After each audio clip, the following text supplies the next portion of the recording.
예, 귀한 찬양 감사드립니다. 오늘따라 찬양에 힘이 있어서 참 좋습니다. 다시 한번 감사를 드립니다. 영적 부흥으로 민족의 동반자 되게 하소서.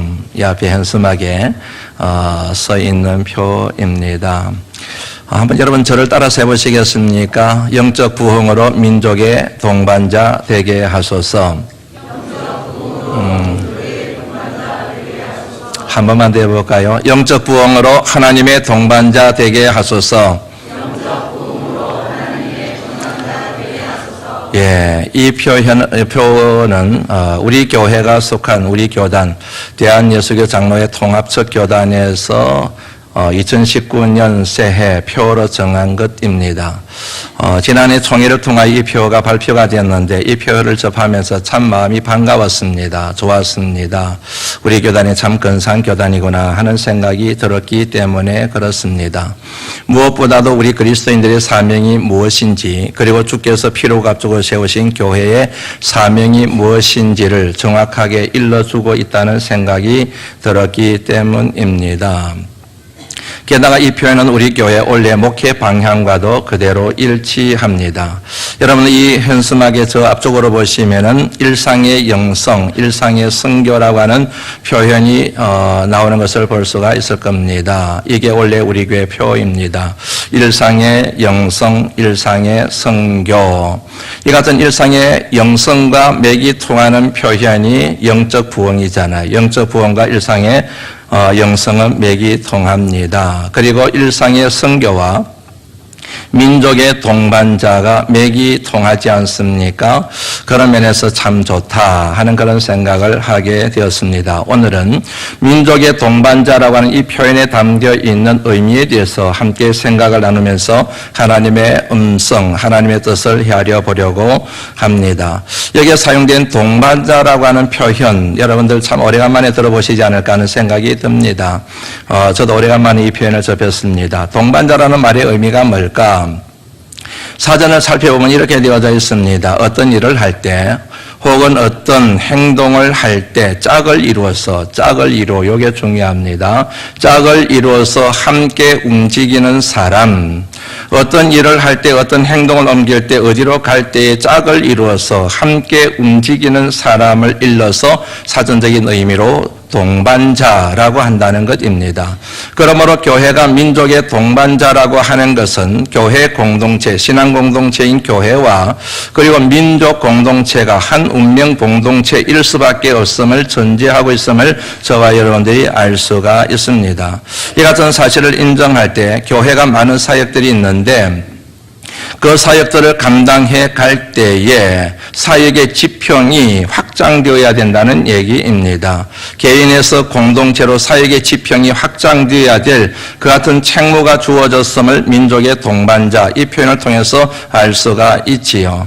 물론 개인 영혼 구원이 중요합니다. 그것을 포함하여 사회 공동체, 민족 공동체, 그리고 한 걸음 더 나아가서 열방 공동체, 세계 공동체에 대한 신앙적인 책무가 있다. 그렇게 정리할 수 있다는 얘기이지요. 이것은 여러분, 이 표현을 정한 사람들의 생각이 아니라 하나님의 뜻이라는 사실을 저와 여러분들이 말씀을 통하여 확인을 할 수가 있습니다. 하나님이 그들에게 복을 주시며 그들에게 이르시되 생육해라, 번성해라, 땅에 충만해라. 어디에 충만한다고요? 땅에 충만하라. 땅을 정복하라. 하늘의 것들과 땅의 것들과 물속의 모든 것들을 다스리라 하시니라. 하나님이 처음 인간을 지으시고 난 다음에 하신 말씀이지 않습니까? 하나님께서 아브라함을 부르셨지요. 부르신 그에게 이렇게 말씀하신 것을 잘 기억하고 계실 겁니다. 너는 너의 고향과 친척과 아비집을 떠나 내가 내게 지시할 땅으로 가라. 내가 너로 큰 민족을 이루고 내게 복을 주어 내 이름을 창대하게 하리니 너는 복이 될지라. 너를 축복하는 자에게는 내가 복을 내리고 너를 저주하는 자에게는 내가 저주하리니 땅의 모든 민족이 너로 말미암아 복을 얻을 것이니라. 이사야 56장 7절 말씀입니다. 그 말씀 말미에 이런 표현이 나옵니다. 내 집은 만민이 기도하는 집이라. 성경이 이렇게 번역이 되어져 있지만 또 다른 식으로도 번역이 가능한 말씀입니다. 내 집은 만민을 위하여, 다시 말하면 열방을 위하여, 온 민족을 위하여 기도하는 집이라. 그러므로 너희는 가서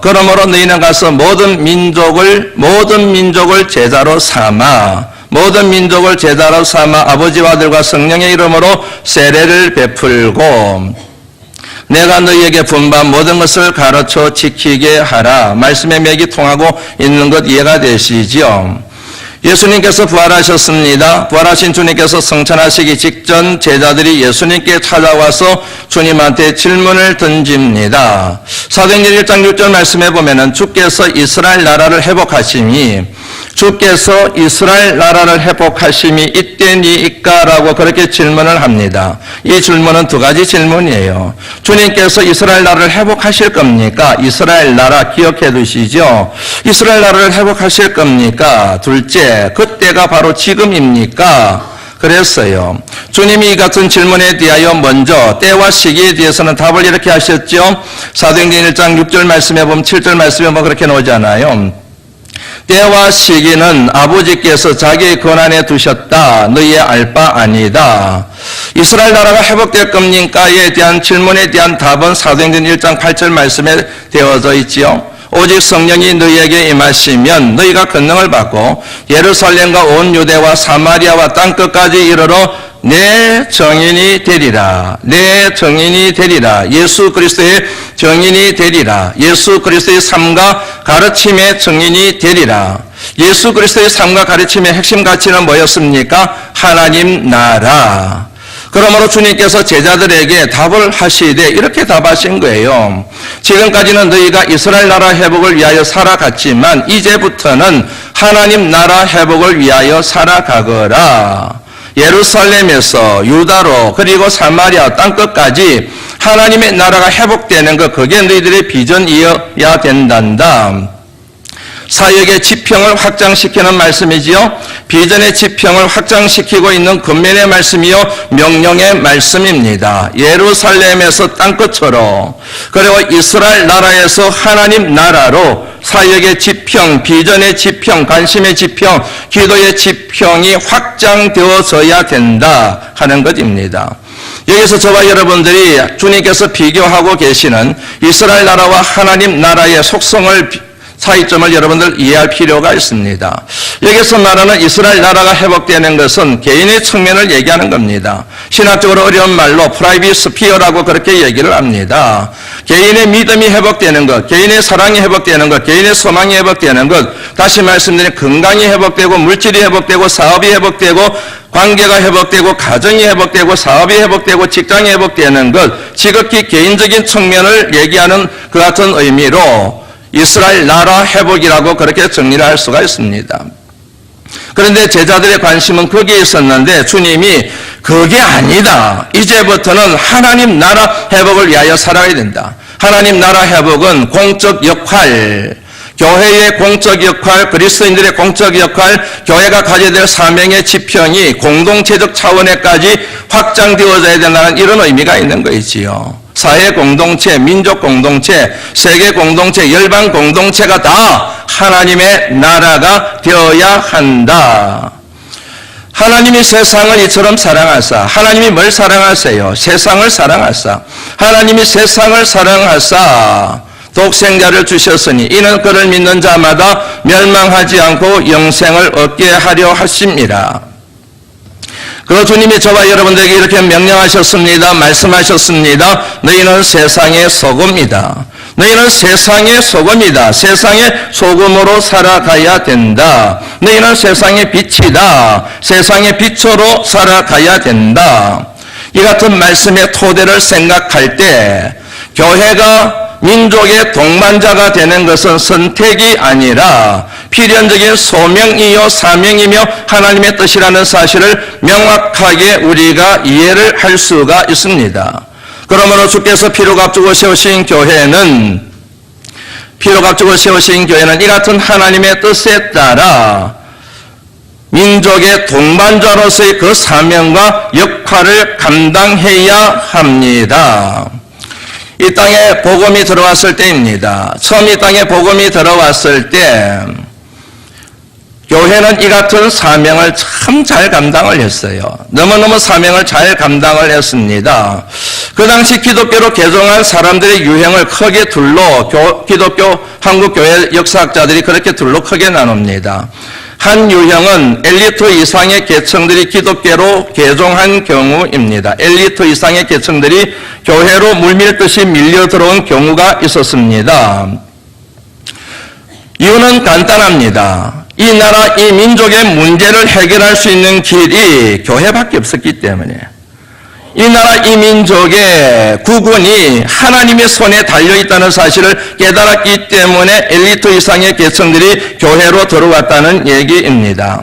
잘 아시겠지만 기독교가 이 땅에 전래될 당시 우리나라의 국운이 기울어지고 있었습니다. 쇠퇴해져 가고 있었습니다. 언제 열강에 먹이가 될지 모르는 그 같은 절체절명의 위기에 있었습니다. 그 위기의 순간에 나라의 운명과 같이 하려고 달려들었던 사람들이 있었는데 그들이 바로 교회 다니는 사람들이었습니다.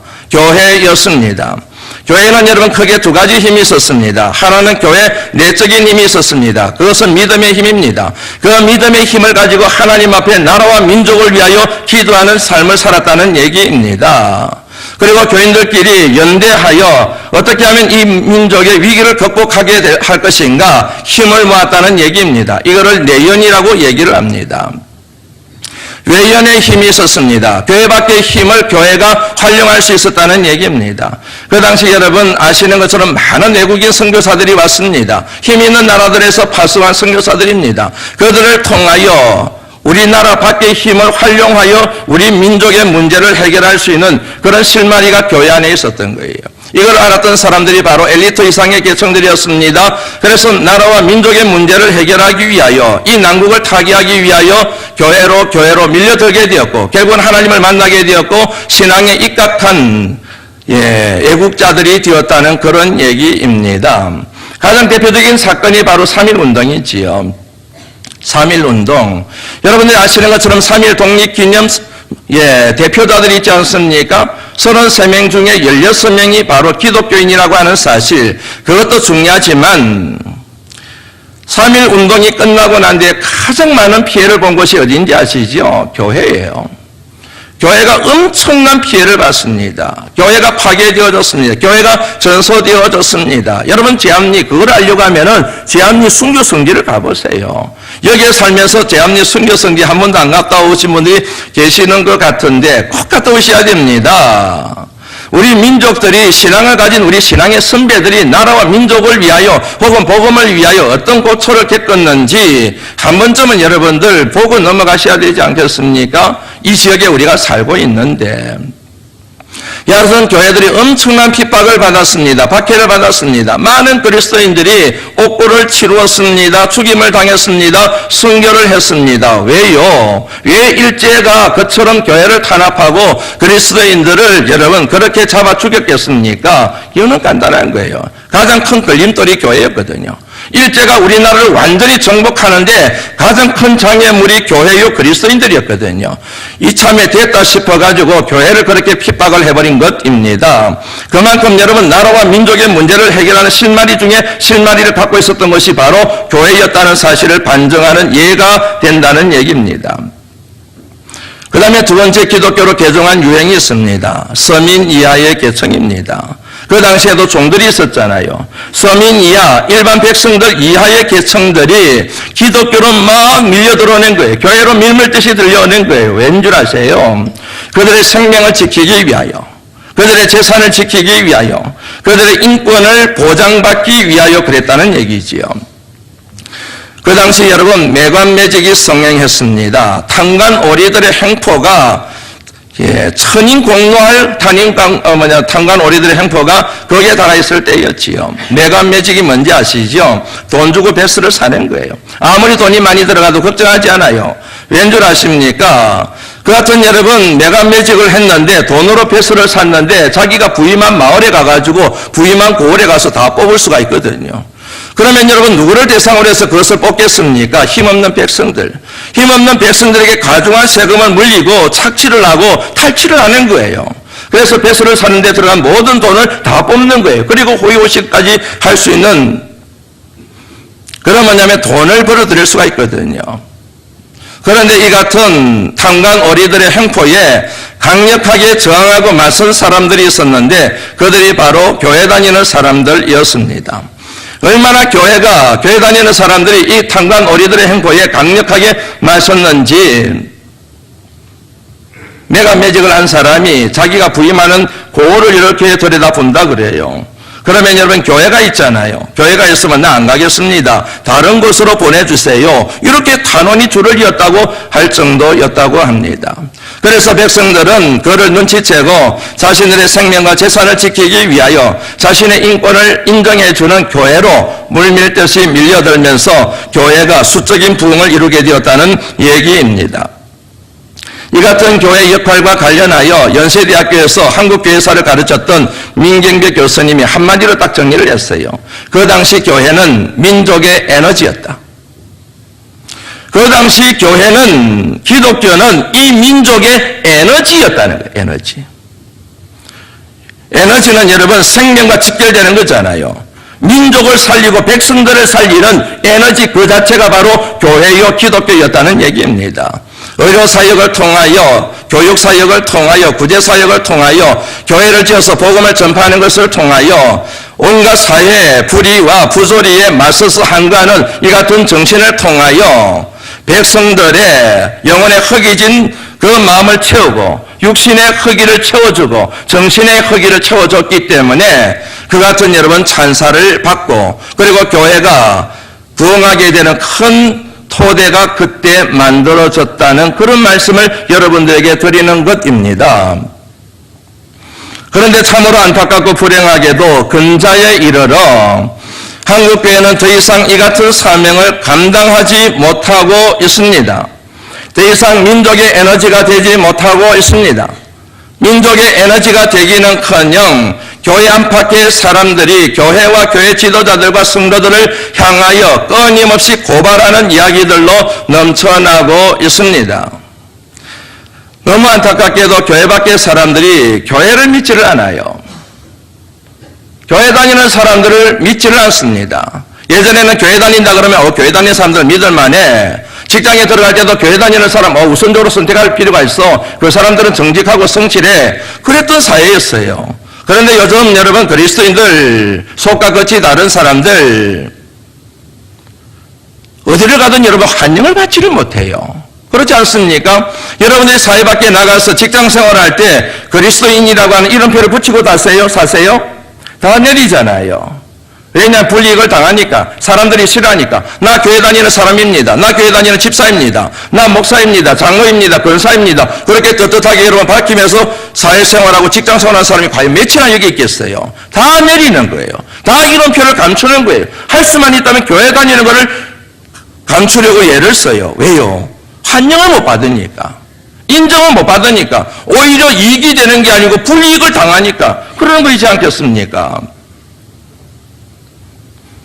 교회를 신뢰하지 못하고 교회 다니는 사람들을 믿지 못하는 이유는 그들의 신앙의 근간이 되는 복음의 진리를 믿지 못한다는 말과 동일한 의미예요.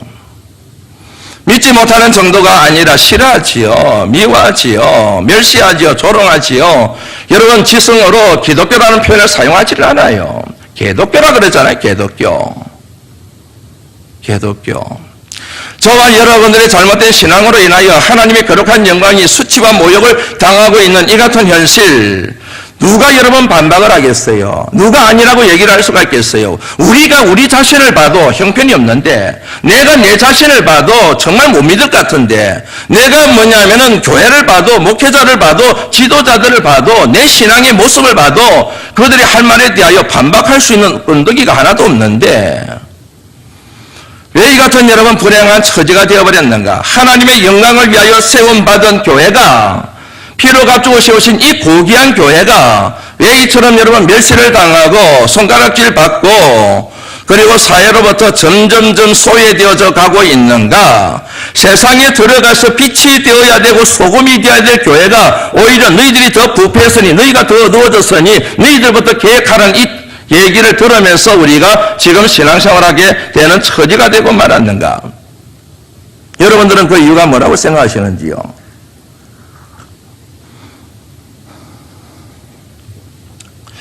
잘 알고 계시겠지만 답은 간단해요.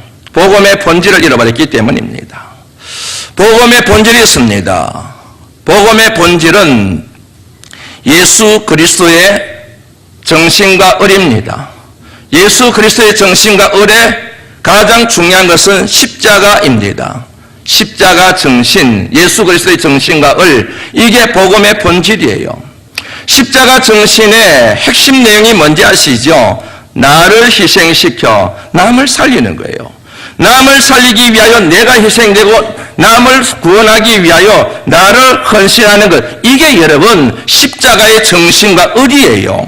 그런데 이 의리 빠져버린 거예요. 교회가 의리 빠진 교회가 되어버린 거예요. 그리스도인들이 의리 빠진 그리스도인이 되어버린 거예요. 교회 지도자들이 의리 빠져버린 거예요. 예수의 의, 십자가의 의, 그 의리 빠져버린 거다. 한국교회 문제점을 얘기할 때마다 항상 해자되는 몇 가지 중요한 표현들이 있습니다. 교회가 지나치게 물질주의 중심이다. 교회가 세속화되었다. 교회가 개교회주의다. 개교회주의가 갖고 있는 문제가 심각해요. 내 교회만 부흥하면 된다는 거예요.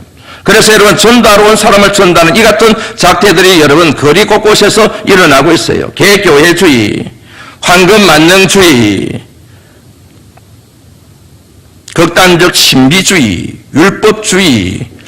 그런데 여러분 한국교회 문제점을 뭐를 얘기하든지 간에 그 사이를 관통하는 키워드가 하나 있어요. 그게 뭐냐면 미신입니다. 미신. 여러분 미신 혹은 샤머니즘의 속성을 알고 계시죠? 미신과 샤머니즘의 속성을 한마디로 얘기하면 쉽게 풀어서 설명하면 이런 겁니다. 신의 능력을 빌어서 내 뜻을 이루는 거. 신의 능력을 가지고 내가 원하는 것을 얻는 것. 그게 여러분 미신, 샤머니즘의 속성이에요. 신의 뜻에는 관심이 없어요. 어떻게 하든지 신을 달래고 신을 얻어서 신의 능력을 가지고 내 욕심을 채우느냐. 이게 여러분 미신, 샤머니즘의 가장 중요한 골격이에요. 이 같은 여러분 신앙의 양식과 우리 기독교 신앙의 양식은 전혀 반대인 거 아시죠? 기독교 신앙의 가장 중요한 줄거리는 하나님의 능력을 가지고 누구의 뜻을 이루는 거예요. 맞아요, 여러분. 하나님의 능력을 가지고 하나님의 뜻을 이루는 이게 신앙의 줄거리예요, 여러분. 하나님의 뜻이 뭡니까? 하나님의 나라가 회복되는 거잖아요. 하나님 나라가 건설되는 거잖아요. 너희는 먼저 하나님의 나라와 하나님의 뜻을 구하라. 그리하면 이 모든 것을 너희에게 더하시리라. 그러지 않았어요. 여기서 중요한 것은 하나님의 뜻이에요. 내 뜻이 아니라 하나님의 뜻이에요. 내 비전이 아니라 하나님의 비전이에요. 하나님의 능력은 하나님의 뜻, 하나님의 비전이라고 하는 큰 맥락 속에서 이해되어져야 될 것이지 하나님의 능력을 가지고 내 뜻을, 내 욕망을, 내 야망을 이루는 그런 식으로 이해가 되어서는 안 된다는 얘기지요. 그런데 여러분 이 같은 기독교 신앙에 미신이 들어온 거예요. 샤머니즘이 들어온 거예요. 그래서 이 같은 신앙의 형식이 정리가 됐습니다. 하나님의 능력을 가지고 내 뜻을 이루는 것. 하나님의 능력을 가지고 내 욕심을 채우는 것. 하나님의 뜻을, 능력을 가지고 내 야망을 이루는 것. 하나님의 힘을 가지고 내 정욕을 채우는 것. 이거를 일러서 뭐라고 얘기하는지 아시죠? 기복신앙이라고 해요. 하나님의 능력을 가지고 내 욕망을 채우는 것. 이 기복신앙이 세속화, 물질주의, 개교회주의, 별의별 한국교회 문제점과 다 뭐냐면은 연결시키는 고리가 되어버린 이유라는 얘기지요. 하나님의 능력을 믿어요. 기도할 때마다 하나님의 능력을 구해요. 그런데 하나님의 뜻에는 하나도 관심이 없어요. 오로지 하나님의 능력은 내 뜻을 채우는 도구와 수단에 지나지를 않아요. 이 같은 여러분 기형적인 신앙이, 왜곡된 신앙이, 어긋난 신앙이 반쪽은 하나님 성경적인데 또 다른 반쪽은 비신앙적이고 비성경적인 이 같은 어긋난 신앙이 한국교회와 우리들의 신앙 세계를 지배하고 있는 거예요. 어디서도 예수의 정신, 십자가의 정신, 나를 희생시켜 남을 살리는 이 같은 정신을 찾아보기가 쉽지 않다는 얘기지요. 그러다 보니까 교회가 교회답지가 못해요. 그리스도인이 그리스도인답지가 못한 결과를 가져오게 되고, 심지어는 목회자들이 목회자답지 못한 그런 모습을 우리가 대하게 된다 하는 것입니다. 슬픈 현실이지요. 너무너무 안타깝고 고통스러운 현실이지요. 이 같은 신앙의 양식, 한국 교회에 대하여 지배적인 어떤 이 같은 신앙의 형식을 거부하고, 이 같은 신앙의 형식에 저항하고, 이 같은 형식에 대하여 말씀을 가지고 대적하여 교회의 본래적 사명, 그리스도인들의 본래적 사명을 회복하여 이스라엘 나라 회복이 아니라 하나님 나라 회복을 위하여 삶을 살아가겠다는, 이 같은 삶을 살아가야 되지 않겠냐는, 그 같은 삶을 반드시 이루는 교회가 되어야 되지 않겠냐는 그 같은 의지가 반영된 것이 바로 민족의 동반자 되게 하소서, 여기에 담겨져 있다는 얘기지요. 우리 바나바교회도 교회의 본래적 사명, 다시 말씀드리면 주님의 의를 가진 교회가 되기 위하여 몸부림치고 있습니다. 참 힘들어요. 쉽지가 않습니다. 은혜 얘기하면서 대충 넘어가고 싶지만 하나님이 원하시지 않기 때문에 항상 직면하고 도전하지만 벅찰 때가 너무 많아요. 내 시작은 미약하였으나 나중은 장대하리라, 이 약속의 말씀을 붙들고 실험하고 있을 뿐인 것이지요. 그러나 여러분, 시작은 미약했지만 시간이 지나고 세월이 지나면서 우리 바나바교회가 하나님 보시기에 정말 거룩한 복음의 본질에 투한 하나님이 기뻐하시는 건강한 교회로 창대케 될 날이 반드시 이르게 될 줄로 믿습니다. 이 같은 꿈과 비전을 가지고 저와 여러분들이 마음이 하나 되어야 될 그런 시점에 서 있다는 사실을 이 표현을 통하여 저와 여러분들이 다시 한번 도전을 받게 됩니다. 세 가지를 여러분들에게 부탁드리고 싶습니다.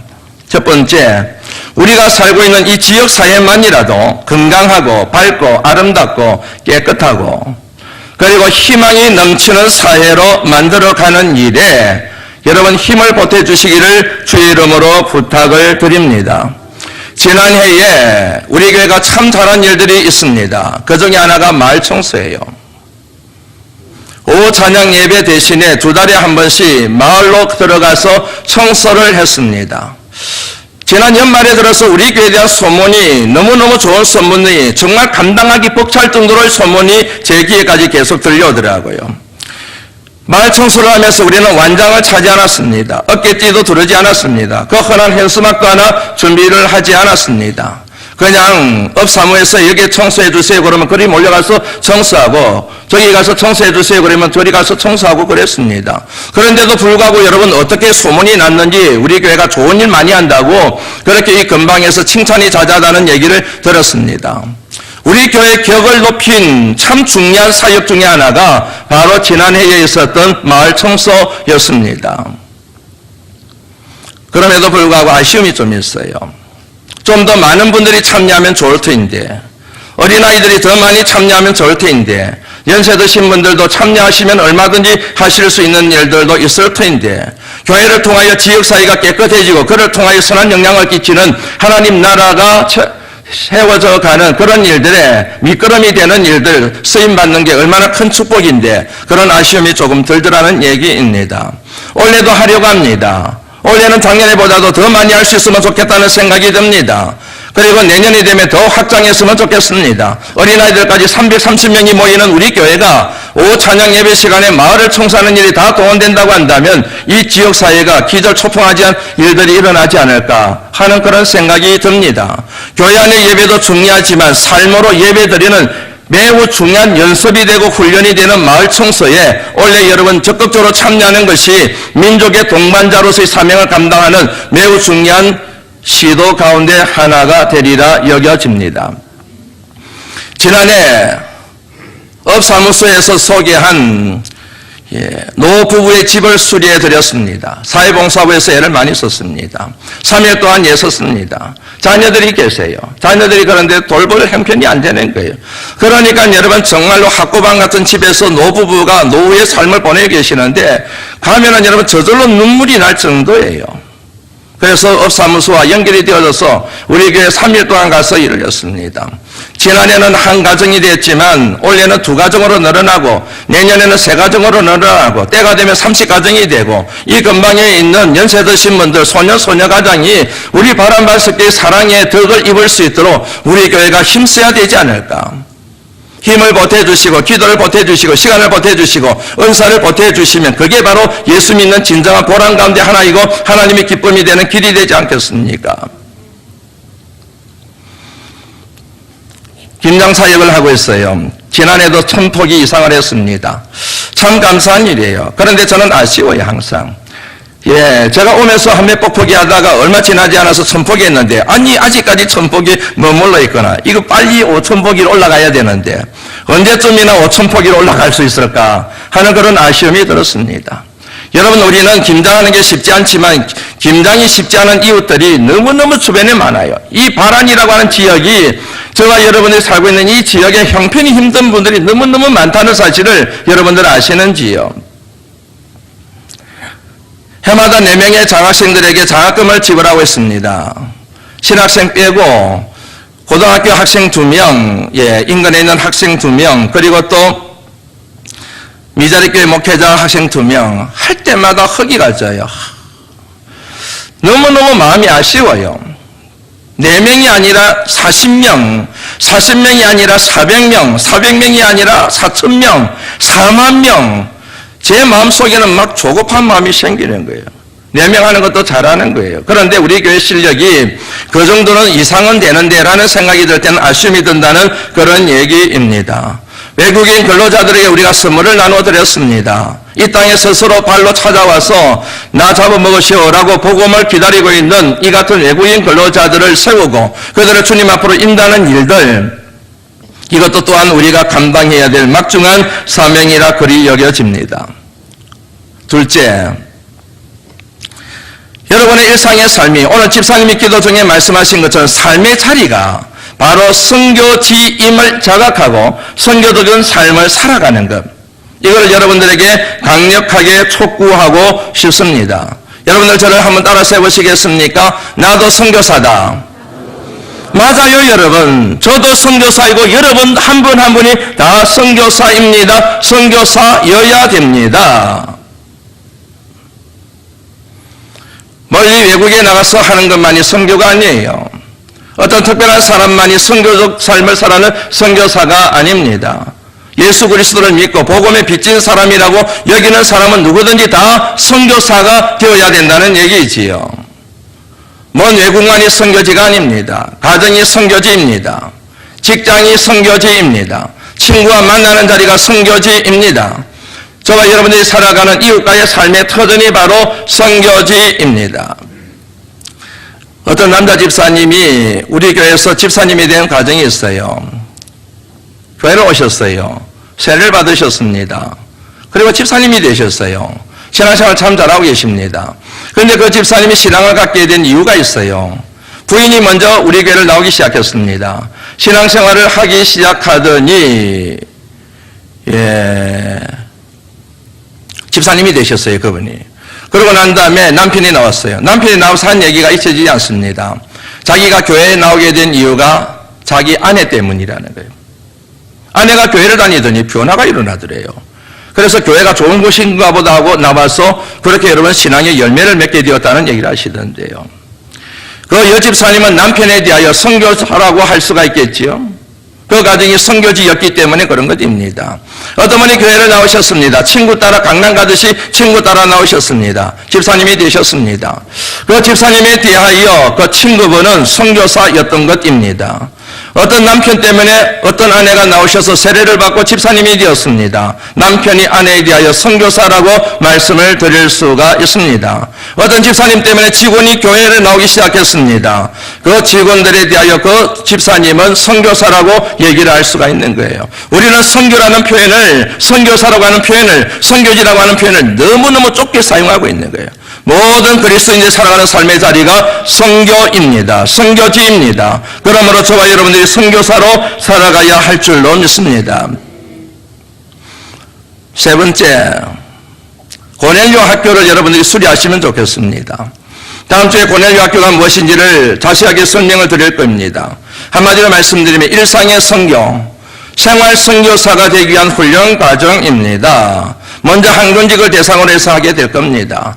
모든 교인들이 다 이 학교를 수료하여 내가 일상에서 어떻게 선교해야 될지 교통법규를 지키고 질서를 지키고 그리고 휴지 함부로 버리지 않고 거리에 뭔가 떨어져 있으면 그것을 줍고 약한 분들이 있으면 약한 분에게 도움을 베풀 줄 알고 할머니가 길을 걸어가면 부축해 드릴 줄 알고 일상생활에서 우리가 그리스도인으로 세상에 빛이 되고 세상에 향기가 되고 세상에 소금이 될 수 있는 그런 것들을 구체적으로 배우는 자리가 바로 고넬료 학교가 될 것입니다. 일부 예배 때도 얘기했는데요. 이 같은 선교학교를 고넬료 학교를 수료해야만 앞으로는 우리 교회에서 장로님이 되시고 권사님이 되시고 안수 집사님이 되어야 된다는 생각을 하게 됩니다. 왜냐하면 교회가 갖고 있는 소망 중에 하나가 선교적 교회이지 않습니까? 선교이지 않습니까? 그런데 교회를 섬기는 지도자 격에 해당되는 한종지들이 이 같은 선교에 대한 훈련이 없이 지도자의 사명을 온전히 감당하는 것은 불가능하지 않겠습니까? 그런 면에서 항존이 되려고 하는 사람들은 다 이 학교를 수료해야만 항존이 될 수 있어야 한다는 생각이 듭니다. 이제 말씀을 마무리하려고 합니다. 너희는 위로하라. 너희는 위로하라. 내 백성을 위로하라. 오늘 본문 말씀이에요. 하나님께서 우리에게 하나님의 백성을 위로할 수 있는 소명을 주셨습니다. 사명을 주셨어요. 하나님이 직접 하시는 게 아니라 하나님의 사람들에게 그 사명을 주신 말씀, 너희는 위로하라. 내 백성을 위로하라. 하나님께서 우리가 위로하기를 소망하시는 백성이 누구입니까? 하나님이 세상을 이처럼 사랑하사, 하나님이 세상을 이처럼 사랑하사, 맞습니다. 세상입니다. 세상 모든 사람들입니다. 세상의 모든 민족들입니다. 그 세상이 지금 아파하고 있어요. 지금 힘들어하고 있습니다. 우리 교회 안에 성도들뿐만 아니고 교회 밖에 있는 수많은 사람들도 좌절하고 있습니다. 절망하고 있습니다. 누군가가 손을 붙잡아 주기를, 무엇인가가 돌파구가 지금 필요하여 지금 방황하고 있어요. 너무너무 심각하게 방황하고 있습니다. 하나님께서 그리하여 저와 여러분들에게 너희는 위로하라. 내 백성을 위로하라. 그렇게 도전하신 줄로 믿습니다. 저는 우리 바람반석교회가 교회 안의 성도들뿐만 아니고 교회 밖에 있는 모든 사람들, 우리 사회뿐만 아니고 민족뿐만 아니고 열방의 모든 민족들을 위로하는 위로 공동체가 되기를 간절히 소망합니다. 민족의 에너지, 민족의 동반자, 그렇게 될 때에 저와 여러분들이 오늘 이 시대의 진정한 아브라함이 되어서 축복의 통로가 되며 축복의 모범이 되며 축복의 기준이 되는 참으로 거룩한 삶을 살아가고 하나님 앞에 설 때 부끄러울 것이 없는 귀한 삶이 될 수 있지 않겠습니까? 이 같은 귀한 성김의 자리에 여러분들을 초청합니다. 결단은 여러분들이 하시면 됩니다. 기도합니다. 하나님 감사합니다.